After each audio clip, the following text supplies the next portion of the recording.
پس تمہارے پروردگار کی قسم، یہ لوگ جب تک اپنے تنازعات میں تمہیں منصف نہ بنائیں اور جو فیصلہ تم کر دو اس سے اپنے دل میں تنگ بھی نہ ہوں بلکہ اس کو خوشی سے مان لیں، تب تک مومن نہیں ہوں گے۔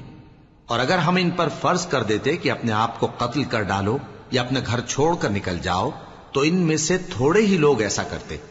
اور اگر یہ اس نصیحت پر کاربند ہوتے جو ان کو کی جاتی ہے تو ان کے حق میں بہتر اور دین میں زیادہ ثابت قدمی کا موجب ہوتا، اور اس صورت میں ہم ان کو اپنے ہاتھ سے اجر عظیم بھی عطا فرماتے اور ان کو سیدھا رستہ بھی دکھاتے۔ اور جو لوگ اللہ اور اس کے رسول کی اطاعت کرتے ہیں وہ قیامت کے روز ان لوگوں کے ساتھ ہوں گے جن پر اللہ نے بڑا فضل کیا، یعنی انبیاء اور صدیق اور شہید اور صالحین، اور ان لوگوں کی رفاقت بہت ہی خوب ہے۔ یہ اللہ کا فضل ہے اور اللہ جاننے والا کافی ہے۔ مومنوں، جہاد کے لیے ہتھیار لے لیا کرو، پھر یا تو جماعت جماعت ہو کر نکلا کرو یا سب اکٹھے کوچ کیا کرو۔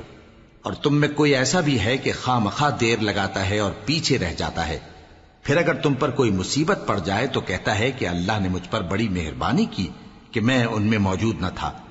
اور اگر اللہ تم پر فضل کرے تو اس طرح سے کہ گویا تم میں اس میں دوستی تھی ہی نہیں، افسوس کرتا اور کہتا ہے کہ کاش میں بھی ان کے ساتھ ہوتا تو مقصد عظیم حاصل ہوتا۔ اب جو لوگ آخرت کو خریدتے اور اس کے بدلے دنیا کی زندگی کو بیچنا چاہتے ہیں ان کو چاہیے کہ اللہ کی راہ میں جنگ کریں، اور جو شخص اللہ کی راہ میں جنگ کرے پھر شہید ہو جائے یا غلبہ پائے ہم عنقریب اس کو بڑا ثواب دیں گے۔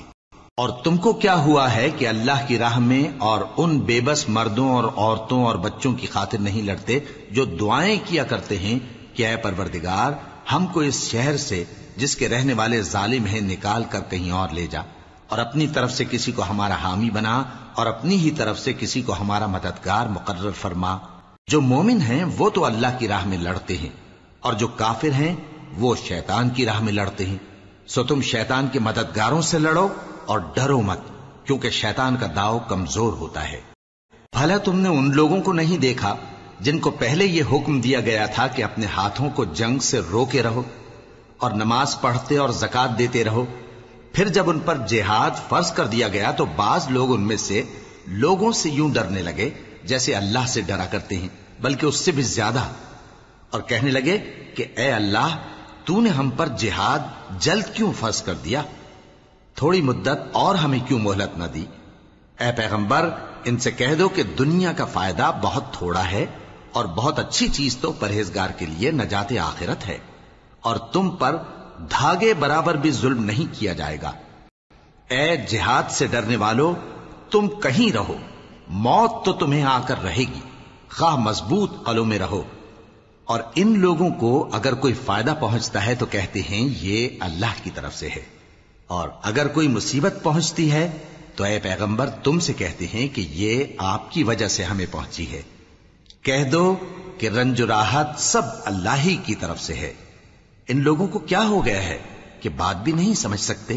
اے آدم زاد، تجھ کو جو فائدہ پہنچے وہ اللہ کی طرف سے ہے، اور جو نقصان پہنچے وہ تیری ہی شامت اعمال کی وجہ سے ہے۔ اور اے نبی، ہم نے تم کو لوگوں کی ہدایت کے لیے پیغمبر بنا کر بھیجا ہے، اور اس بات کا اللہ ہی گواہ کافی ہے۔ جو شخص رسول کی فرما برداری کرتا ہے تو بے شک اس نے اللہ کی فرما برداری کی، اور جو نافرمانی کرے تو اے پیغمبر تمہیں ہم نے ان کا نگہبان بنا کر نہیں بھیجا۔ اور یہ لوگ منہ سے تو کہتے ہیں کہ آپ کی فرما برداری دل سے منظور ہے، مگر جب تمہارے پاس سے چلے جاتے ہیں تو ان میں سے بعض لوگ رات کو تمہاری باتوں کے خلاف مشورے کرتے ہیں، اور جو مشورے یہ کرتے ہیں اللہ ان کو لکھ لیتا ہے۔ سو ان کا کچھ خیال نہ کرو اور اللہ پر بھروسہ رکھو، اور اللہ ہی کافی کارساز ہے۔ بھلا یہ قرآن میں غور کیوں نہیں کرتے؟ اگر یہ اللہ کے سوا کسی اور کا کلام ہوتا تو اس میں وہ بہت سا اختلاف پاتے، اور جب ان کے پاس امن یا خوف کی کوئی خبر پہنچتی ہے تو اسے مشہور کر دیتی ہیں، حالانکہ اگر اس کو پیغمبر اور اپنے ذمہ داروں کے پاس پہنچاتے تو تحقیق کرنے والے اس کی تحقیق کر لیتے، اور اگر تم پر اللہ کا فضل اور اس کی مہربانی نہ ہوتی تو چند آدمیوں کے سوا تم سب شیطان کے پیرو ہو جاتے۔ سو اے پیغمبر اللہ کی راہ میں لڑو، تم اپنے سوا کسی کے ذمہ دار نہیں ہو۔ اور مومنوں کو بھی ترغیب دو، قریب ہے کہ اللہ کافروں کی لڑائی کو بند کر دے،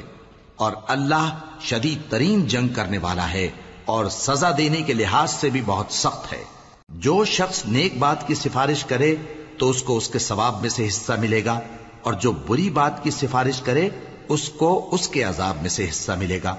اور اللہ ہر چیز پر قدرت رکھتا ہے۔